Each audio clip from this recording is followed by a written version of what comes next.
Hey everyone, welcome to Learn IQ. मैं फिर से लेकर आई हूँ एनसीईआरटी क्लास 6 के चैप्टर 7 एंड 8 के one liner notes. So here it is chapter 7, our country India.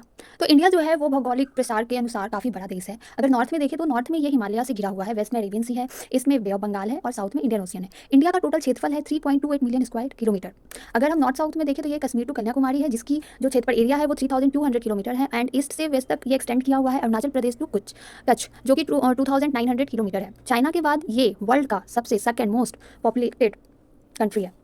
India की लोकेशनल सेटिंग के बारे में देखा जाए तो इंडिया जो सिचुएटेड है वो नॉर्दर्न हेमिस्फीयर में है। हमारी कंट्री से ट्रॉपिक ऑफ कैंसर जो 23 डिग्री 30 इंच नॉर्थ से ये पास होता है। साउथ टू नॉर्थ की अगर हम बात की जाए तो मेनलैंड ऑफ इंडिया जो है वो एक्सटेंड है 8 degree 4 inch north to 37 degree 6 inch north latitude पे। और वेस्ट टू ईस्ट की अगर बात करें हम तो इंडिया का जो आपका एक्सटेंड किया हुआ है वो है 68 degree 7 inch east to 97 degree 24 inch east longitude पे। और अगर हम अब लोकल टाइमिंग की बात करें, हर 1 डिग्री लॉन्गिट्यूड्स पर आपकी जो टाइमिंग है वो चेंज हो जाती है बाय 4 मिनट, ठीक है। एंड अरुणाचल प्रदेश में सबको पता है कि सूर्य जो है वो 2 घंटा पहले ही उदय होता है। अब हम अपने नेबर्स के बारे में जानेंगे और हमारा जो एडमिनिस्ट्रेटिव डिवीजन है वो क्या है। इंडिया जो है वो अपना बॉर्डर जो है वो 7 कंट्रीज के साथ शेयर करता है, पाकिस्तान, चाइना, नेपाल, भूटान, बांग्लादेश, श्रीलंका एंड मालदीव्स। श्रीलंका जो है वो इंडिया से सेपरेटेड हुआ था बाय द पाक स्ट्रेट की वजह से।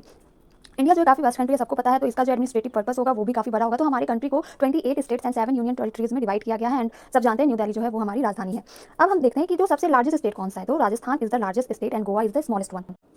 इंडिया जो है वो मार्क किया गया है, मतलब कि यहाँ की जो फिजिकल फीचर्स हैं उसकी भी डाइवर्सिटी काफ़ी ज़्यादा है, वो भी विभिन्न प्रकार के हैं, जैसे माउंटेन्स हो गए, प्लेट्यूज हो गए, प्लेन्स हो गए, कोस्ट हो गए, आइलैंड्स हो गए। नॉर्थ में जो हमारा हिमालय है वो जाना जाता है एबॉर्ड ऑफ स्नो के नाम से। हिमालय जो है वो 3 मेन पैरेलल रेंजेस के बीच डिवाइडेड है, great Himalaya, Himadri, the middle Himalaya और Himachal and the Shivalik. The northern Indian plains जो है वो कहाँ हमारा है, वो हिमालय के दक्षिण की ओर है। They have alluvial deposits made by the Indus, वहाँ से इंडस रिवर जो है वो गुजरती है, जिसकी वजह से वहाँ का सॉइल जो है एल्यूवल सॉइल जो काफ़ी ज़्यादा पाया जाता है। फिर गंगा, ब्रह्मपुत्र और उसकी जो सहायक नदियाँ भी है वो वहीं से निकलती है। वेस्टर्न पार्ट ऑफ इंडिया के बारे में जानेंगे तो वहाँ पर है हमारा द ग्रेट इंडियन डेजर्ट।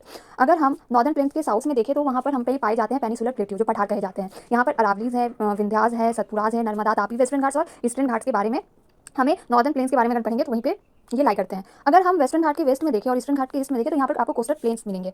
जो सुंदरबन डेल्टा है वो फॉर्म कैसे होता है, जहाँ पर गंगा और ब्रह्मपुत्र फ्लो करती है जहाँ से, और ये जाकर कहाँ पे मिलती है, बे ऑफ बंगाल में।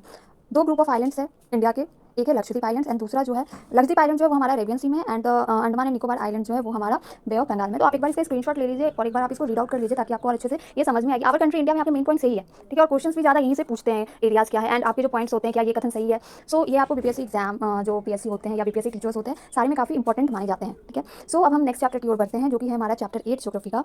चैप्टर 8 हमारा इंडिया के जलवायु के बारे में, उसकी वनस्पति के बारे में और उसके आपके वाइल्ड लाइफ के बारे में। तो क्लाइमेट के बारे में अगर हम देखें तो हमारे डेली लाइफ में हम लोग सुनते हैं कि वेदर जो है वो चेंज हो रहे हैं, क्लाइमेट चेंज हो रहे हैं। तो कैसे चेंज हो रहे हैं, टेम्परेचर बढ़ रहा है, रेनफॉल हो रहा है सनसाइन की वजह से। तो ये सारे आपके जो है हम लोग हमेशा जो डेली लाइफ में लोगों के द्वारा सुनते रहते हैं। So there are 4 major season है इंडिया के, जो कि है cold, hot, south west monsoon, season of retaining monsoon, मतलब कि आपका हो गया ग्रीष्म ऋतु, उसके बाद हो गया आपका विंटर, रेनी, ऑटम। एंड यहाँ पे देखिए आपको कौन कौन से मंथ में कौन कौन से सीजन आते हैं ये दिया हुआ है। एंड जो क्लाइमेट है, प्लेस का जो क्लाइमेट है उसके लोकेशन के द्वारा इफेक्ट किया जाता है, उसके एल्टीट्यूड, उसके डिस्टेंस, सी से उसका कितना डिस्टेंस है उसके द्वारा ये आपको इफेक्ट किया जाता है। तो नेचुरल वेजिटेशन के बारे में अगर देखा जाए तो यहाँ पर विभिन्न प्रकार के हमारे यहाँ आपके ग्रासेस पाए जाते हैं, ट्रीज पाए जाते हैं, सर्ब्स पाए जाते हैं। जो हमारा नेचुरल वेजिटेशन है वो मेनली डिपेंड करता है हमारे क्लाइमेट पे कि कितना रेनफॉल हो रहा है। जितना ज़्यादा रेनफॉल होगा तो हमारी जो कहते हैं ना कि जब किसान फसल लगाते हैं तो उन्हें बारिश का इंतजार रहता है कि उतना अच्छा क्या हो।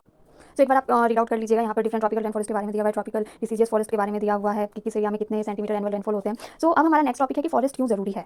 फॉरेस्ट जो है वो ऑक्सीजन रिलीज करते हैं ताकि हम सांस ले सके शुद्ध हवा में, हमें ज़्यादा से ज़्यादा मात्रा में ऑक्सीजन मिल सके। और फॉरेस्ट जो है वो कार्बन डाइऑक्साइड को अब्सॉर्ब भी करते हैं। फॉरेस्ट जो है हमारे सॉइल इरोजन से प्रिवेंट भी करते हैं, ठीक है। उसके बाद हमें यहाँ से लकड़ियाँ प्राप्त होती है जिससे हम फर्नीचर्स बनाते हैं, फ्यूल बनाते हैं, हमारे मेडिकल प्लांट्स भी जो है फॉरेस्ट से प्राप्त होते हैं, हनी हो गया, गम हो गया। तो there are lots of things जो हमें यहाँ से प्रोवाइड होते हैं। अब ये हमारे वाइल्ड लाइफ के नेचुरल हैबिटेट के लिए बहुत इंपॉर्टेंट है। अब आप ही देखिए, जैसे अभी कुछ दिन पहले जो यमुना रिवर का उफान था दिल्ली में, तो गुजरात में, हाँ गुजरात में देखा गया था, जो लोग इसकी अगर फॉरेस्ट को काटा गया, लकड़ियों को काटा गया तो वो पानी को रोका नहीं, वहाँ तो ऑलरेडी समतल जमीन होगी जिसकी वजह से पानी आसानी से हमारे अर्बन एरियाज़ में और ज़्यादातर जो हमारे निचले एरियाज़ हैं उसमें काफ़ी ईजिली पहुँच रहे हैं। इसकी वजह से हमारा जो वाइल्ड लाइफ का भी जनजीवन है वो खतरे में। अब वाइल्ड लाइफ के बारे में बताएं, जो फॉरेस्ट है वो हमारा वाइल्ड लाइफ की वैरायटी, जितने भी हमारे वन पशु हैं उनका वो घर है।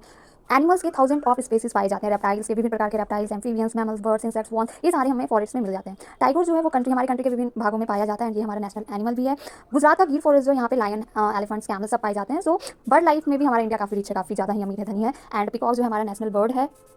प्रोजेक्ट टाइगर्स, प्रोजेक्ट एलिफेंट्स, ये सारे हमारे इंडियन गवर्नमेंट के लिए की तरफ से लॉन्च किए गए हैं ताकि हम वाइल्ड लाइफ के एनिमल्स को बचा सके। सो ये था हमारा 7, 8 ज्योग्राफी का चैप्टर। तो ज्योग्राफी का यहाँ तक पूरा कंप्लीट हो गया। मैंने 1 to 8 तक टोटल यहाँ पर वीडियोस अपलोड किए हैं, आप लोग एक बार जाकर प्लीज़ उसे देखिए, स्क्रीनशॉट लीजिए, रीड आउट कीजिए। एंड अगर आपको पसंद आया है तो प्लीज़ मेरे चैनल को लाइक, सब्सक्राइब कीजिए, शेयर कीजिए ताकि मैं और भी एनसीईआरटी के ये 1 लाइनर नोट्स आप लोगों के सामने ला सकूँ। Thank you so much, thank you for keep supporting, thank you so much.